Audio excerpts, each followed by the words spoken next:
Well, a very good afternoon. Thanks for clicking on to the Sunday edition of Vogan's European Outlook. Hope everybody's enjoying their weekend so far. In the previous video, I made mention about Hurricane Larry. Now, a major hurricane, if you notice here, you can see the shot, the ugly mug here on the bottom corner of your screen. Just to beyond that on the chart, you can see what is currently Major Hurricane Larry.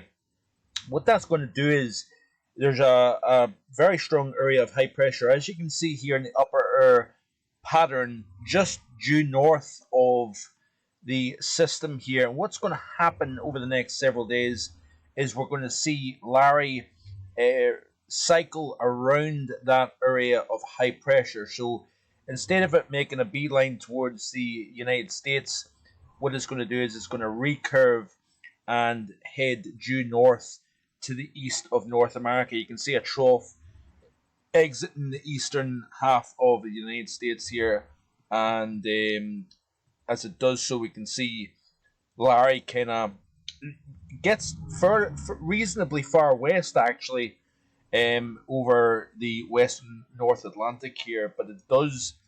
The modelling is in fairly good agreement that we're going to see that system stay to the east of the United States. It may have a glancing blow, as you can see, at Newfoundland, but the reason why I'm showing you this, folks, is it's going to play a major influence on our weather here in Western Europe. And I believe now,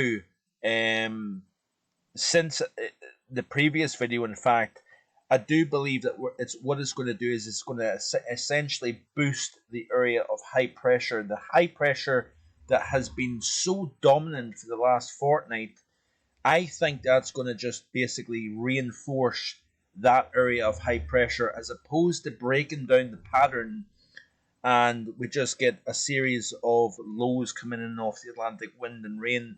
I think actually it may help boost the area of high pressure. And you can see here, this is Saturday, September 11th, and the system is to the east of Newfoundland.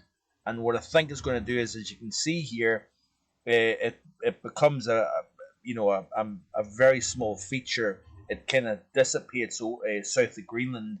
But what it does, if you notice here, is you notice to the east of that feature, the heights increase to the west of the British Isles here. And I think what it's going to do is it's going to reinforce the fairly stable and fairly quiet weather pattern across the British Isles here overall. So that is my overall thinking as at this moment in time, that Larry, yes, moves northwards. It has a significant impact on the middle latitude pattern, the jet stream, but instead of bringing a breakdown in the weather, it's actually going to enhance the reasonably settled weather pattern overall here.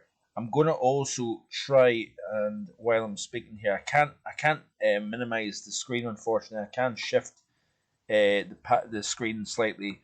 This is the current GFS surface pattern and also precipitation. You can notice here to the southwest of the UK and Ireland, we've got an area of low pressure, and what that's going to do is it's going to essentially spin away in position. We've got a frontal system that pushes southwards through the course of the next 24 hours. So today, tomorrow, heading south over Scotland. But what happens is essentially what takes place. We've got the area of high pressure to the east of the UK. That is going to allow warmer, more continental air over France, over Central Europe, to then push into the British Isles from a southeasterly direction. So temperatures going to be on the increase, knocking on the door 30 degrees in the southeast of England.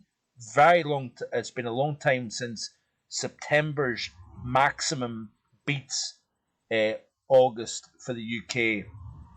I believe, according to Shrine Bruin, if you don't already, check out his Twitter feed.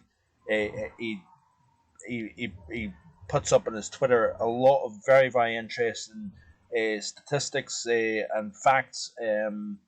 And according to him, the 26.4 Celsius that was recorded during August in England is in fact the coolest August maximum since 1986, which is quite interesting. So another little interesting fact. And like I said in the previous video, 1931, the last time Scotland beat England for the hottest temperature in the UK during the month of August here. So it's going to be interesting to see exactly how warm it gets in the next few days. But this area of high pressure going nowhere, and in fact it does become stronger as we go forward into the heart of September. We do get a bit of a blip. We have that area of low pressure that's been kind of held at bay, if you will, southwest of the UK. That eventually does push into the UK, bringing a kind of thundery breakdown, if you will, in the weather. But if you notice here as I skip forward, that area of high pressure becomes stronger and reestablishes back over the UK. And that, in my opinion, is a direct response to Larry as it pushes northwards. It just simply pumps the high over the UK. And it looks as if it's going to maintain itself for quite some time, actually. And it wouldn't surprise me if this heat surge that we get now, 30 degrees, I think 30 degrees will probably be around the maximum that we get. And although it is relatively unusual to get 30 degrees in the middle of September, it's not out of the ordinary by any means. I think 2017 we may have seen a temperature in September beat August. I actually think it might. I might be mistaken about that. If somebody knows the exact year, I'm pretty sure I was in Menorca during that time, September. I'm sure it was 2017, and there was a temperature I think of 32 or 33 degrees in London. Now the UK record I believe is 35.6, and that was set in Bawtry in South Yorkshire. Can't remember for the life of me what year that was, but that's going back a long time. Not going to get anywhere near that record, but I think 30 degrees is a pretty good estimate in terms of temperature.